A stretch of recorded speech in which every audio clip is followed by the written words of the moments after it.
Thank you very much. Cheers.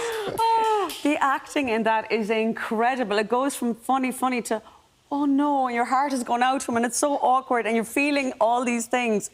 I used to go out this young one years ago when I was in Dublin for college. She's from Mayo. She used to put 2 tea bags in. She'd leave one in and one out. She'd take one out when she puts the water in then, and so she'd have a doubly strong, she said.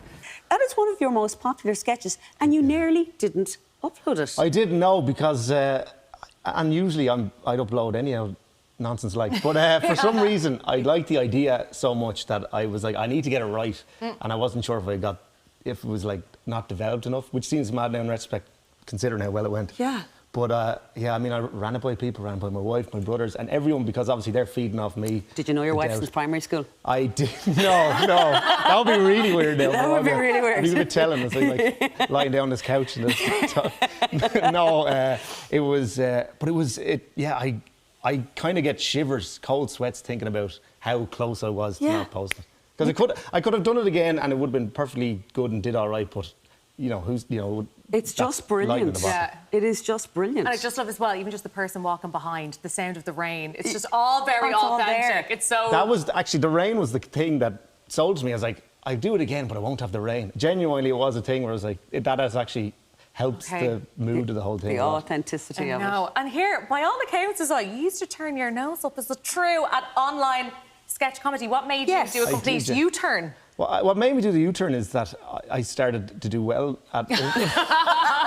You're like, fine. Yeah, first of all, it's like, that's no dignified way to be carrying on as a grown man or woman. But then I posted 1 or 2 things and they went well. And then I was like, actually, I was wrong. And it's actually a brilliant way to do it and loads of dignity in it. And look at me now, sitting with G2 on the couch. Now.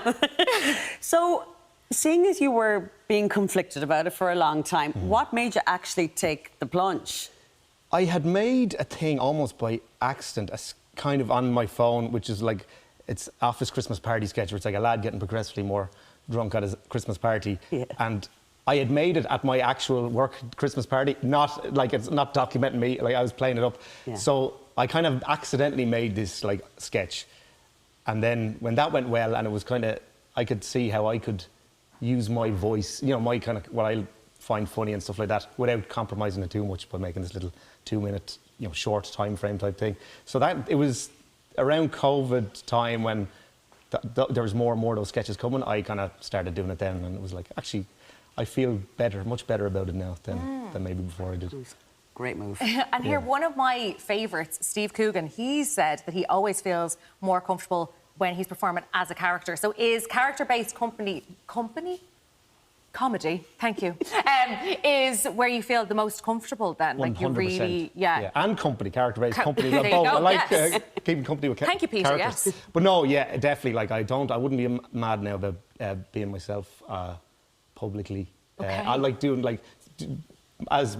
doing comedy and stuff like that. I wouldn't like talking about myself and my life. So even when I am up there ostensibly as myself, there's always a bit of some weird distancing thing that I'm doing. Yeah, so you're not documenting what's just happened to you last week through a character. It would be very boring. Surely not. You like to seize the moment as well. You mentioned the Christmas party and just, sure, I'll give it a go.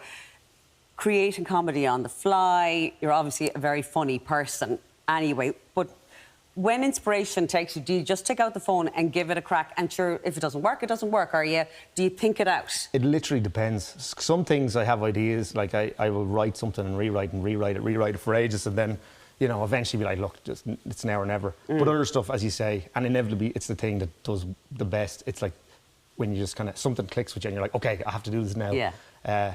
You do a lot of like topical stuff, but the odd time, I've done that. That always ends up doing well because it's, it's in the news, it's in what people are talking about anyway. So it's always a handy way to get things shared. But I don't really like thinking about like that. And generally, though, the stuff that you do that is completely instinctive and you just take out the phone and do it, that does well generally because it's... I want to ask you how you went about doing the next one we're going to show a clip of. It's another popular sketch of yours. It involves Keith Duffy. We don't know if he's aware of it or not. I'm sure if he is, he's aware of it. Does he love it? He followed me on the gram and Twitter now, yeah. And he shared it now, yeah.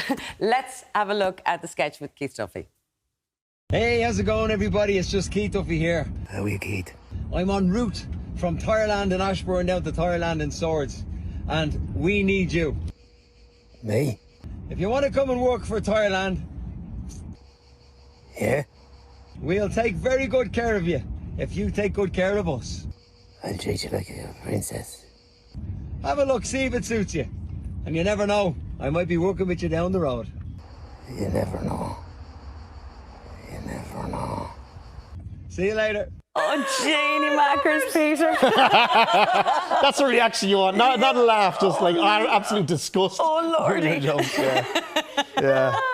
Jeez, Keith, now you either take a hit out on me or I'll get free tyres for the rest of my life. Well, you did say you were going to treat him like a princess. I know, in fairness now. Actually, when he did share it, he did say something like "from princess" or something like that. He owned it. It is absolutely priceless. But it is like the first one as well. You're getting not just guffaw laughter, you're getting another layer of reaction as well. Disgust is what I mean. It's on that kind of uncomfortable kind of border. Yeah. Is that where you like to be? Oh, 100%, yeah. Jeez, yeah. If you're laughing, you're losing. If they're just laughing, you're losing. Yeah, but you need other either disgust things. or sadness or, yeah. All of the emotions. So here, you have a day job as a copywriter for ads. So you recently worked with Daniel O'Donnell. What was it like working then with the king of Doonanal? Oh, it was amazing. Yeah, I worked part-time for this crowd and we were doing an ad and he was the main man and we were shooting in Ardra in Donegal and he was in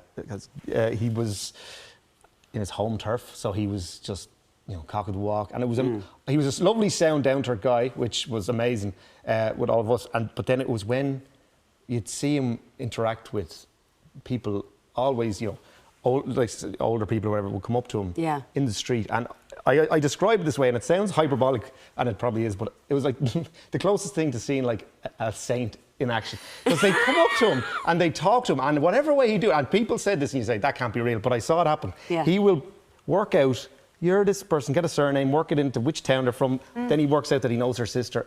It was incredible. He did this every time a group of women come up to him, he'd work out some connection with at least one of them. Yeah, I've never seen the likes of it. And he had a hard out to go to a wake at the end of the shoot as well, which was amazing. That's the most Irish thing I've ever heard. Yes, it was, yeah.